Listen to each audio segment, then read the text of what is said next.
Hello students, today we will discuss mutual fund. देखिए, mutual का मतलब है कलेक्टिवली। तो म्यूचुअल फंड्स में क्या होता है कि छोटे इन्वेस्टर्स जो होते हैं, छोटे इन्वेस्टर्स या बड़े इन्वेस्टर्स, कोई भी इन्वेस्ट कर सकता है। एक जैसे हम सिक्योरिटी में इन्वेस्ट करते थे, सिक्योरिटीज़ में इन्वेस्ट करते थे, तो क्या करते थे कि हम अपने हिसाब से शेयर्स में इन्वेस्ट करते थे। लेकिन म्यूचुअल फंड में हम क्या करेंगे, डिफरेंट सिक्योरिटीज़ में इन्वेस्ट कर सकते हैं rather than investing in a particular share. ठीक है, तो म्यूचुअल फंड का मतलब क्या है? म्यूचुअल फंड कंपनीज होती हैं that pool money from many investors. काफ़ी सारे इन्वेस्टर्स से मनी ले लिया उन्होंने and invest the money in securities. Suppose जैसे कि उन्होंने अपनी NAV बनाई है 100 रुपीज़ की, तो 100 रुपीज़ उन्होंने काफ़ी सारे इन्वेस्टर से ले लिए और उन्होंने कलेक्टिवली डिफरेंट स्टॉक्स में, बॉन्ड्स में और शॉर्ट टर्म डेट्स में उनको इन्वेस्ट कर दिया। तो किस में इन्वेस्ट कर रहे हैं? वो भी शेयर मार्केट में ही इन्वेस्ट कर रहे हैं, सिक्योरिटीज़ में ही इन्वेस्ट कर रहे हैं, लेकिन डायरेक्टली शेयर्स में इन्वेस्ट ना करके एक कंपनी के थ्रू इन्वेस्ट कर रहे हैं। तो इन्वेस्टर्स ने अपना अमाउंट दे दिया और वहाँ पे क्या हुआ कि सबका जो पैसा है इन्वेस्टर्स का, वो डिफरेंट सिक्योरिटीज़ में या सिक्योरिटीज़ में मतलब शेयर्स में या बॉन्ड्स में उन्होंने इन्वेस्ट कर दिया। अब जब डिफरेंट सिक्योरिटीज़ में है तो रिस्क का जो चांस है उसमें कम हो जाता है। ठीक है, जैसे ऐसे बात समझिए कि जैसे आपके पास पैसे हैं ज़्यादा, आप एक ही पॉकेट में रखते हो, तो वो पॉकेट कट गई तो आपके सारे पैसे चले जाएंगे। लेकिन अगर आपके पास जो पैसे हैं, समझदारी इसमें कि आप अलग अलग जगह पर रखें। ठीक है, अलग अलग जगह पर रखने से क्या फ़ायदा होता है आपको? अलग अलग जगह पर रखने से आपको ये फ़ायदा है कि अगर आपका एक जगह के पैसे खो भी गए, चोरी भी हो गए, तो आपको अनदर प्लेस से मिल जाएगा। तो सेम यही कंसेप्ट है म्यूचुअल फंड में कि म्यूचुअल फंड में हमने सिर्फ एक शेयर में इन्वेस्ट ना करके डिफरेंट सिक्योरिटीज़ में इन्वेस्ट कर दिया है। किसके थ्रू? म्यूचुअल फंड कंपनीज के थ्रू।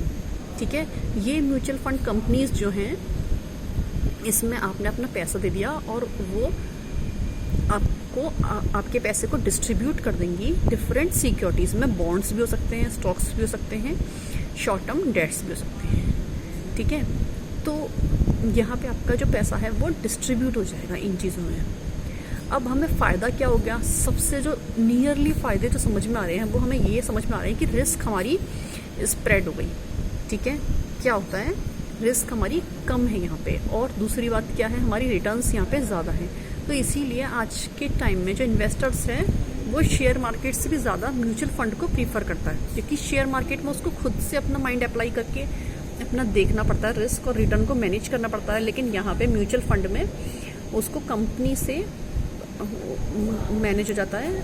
मतलब अगर कंपनी का मैनेजमेंट के थ्रू फंड, कंपनी के मैनेजर्स भी उसको इन्वेस्ट कर सकते हैं और उसमें रिस्क भी बढ़ जाती है और रिटर्न भी हमारा ज़्यादा हो जाता है। ठीक है, अब हम देखेंगे एडवांटेजेस ऑफ म्यूचुअल फंड। देखिए एडवांटेजेस क्या हैं?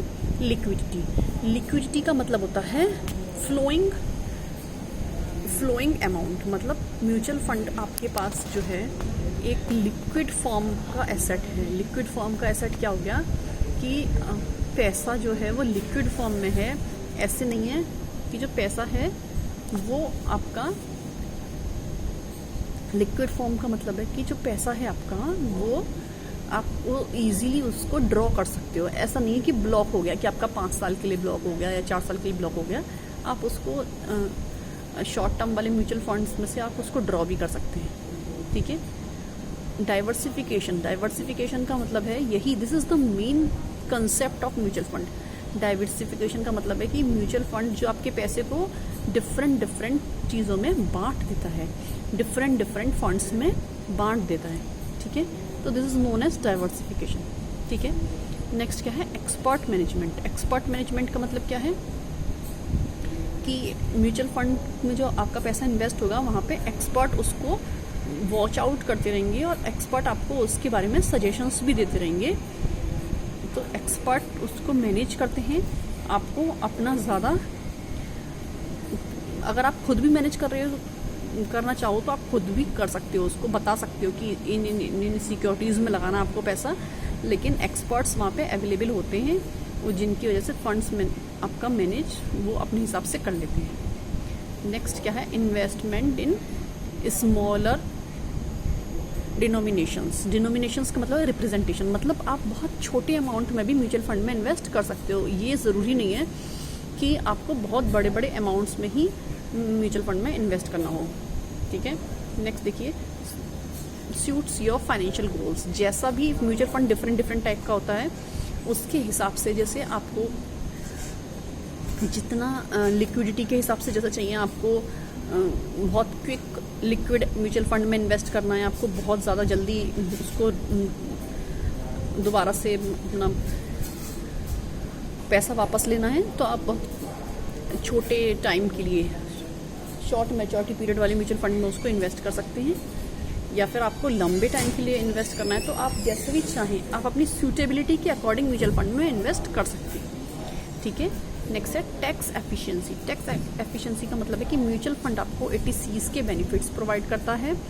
सेक्शन 80C जो है आपको टैक्स बेनिफिट प्रोवाइड करती है एक पर्टिकुलर लिमिट तक, टोटल नहीं, एक पर्टिकुलर लिमिट तक, ठीक है। सेफ्टी तो है ही है, क्योंकि रिस्क इसमें हमारा मैनेज हो जाता है, रिस्क मैनेज हो जाता है, तो हमारा सेफ तो है ही। Mutual fund is a safe device to invest. Next क्या है, systematic investment plan. Systematic investment plan है, इसको सिप्स भी बोलते हैं, सिस्टमेटिक इन्वेस्टमेंट प्लान्स, कि म्यूचुअल फंड जो है प्रॉपरली इन्वेस्ट किया जाता है, इसीलिए इसको बोलते हैं SIPs. Mutual fund systematic investment plan है, ठीक है। और कोई प्रॉब्लम हो तो पूछ लीजिएगा, कमेंट सेक्शन में पूछ लीजिएगा या फिर ग्रुप में मैसेज कर दीजिएगा। Okay, thank you, have a good day.